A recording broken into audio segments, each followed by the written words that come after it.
kõige eredamad top 3 on minul Minu õnn, siis on Tsitsitajad ja siis on, ma ei tea, 3., 4. koht praegu mulle jagab, on siuke film nagu Pepperminta ja siis oli, kui ma eksisin, Pall Adrian oli, ütleme, top 3-4.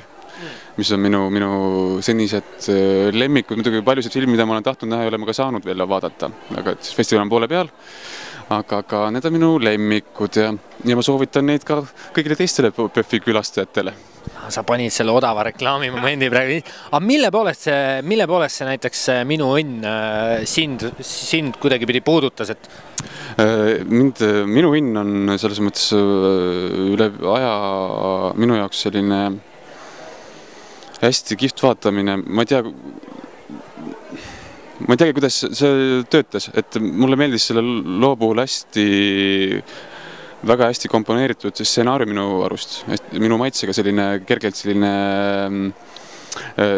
müstifikatsioon, kuidas kurjus liigub inimeselt inimesele.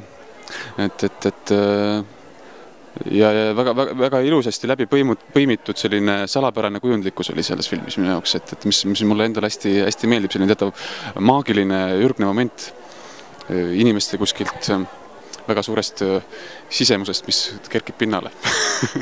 et selle filmi tugevus oli eelkõige stsenaarium ja suurepärased näitlejatööd minu arvates.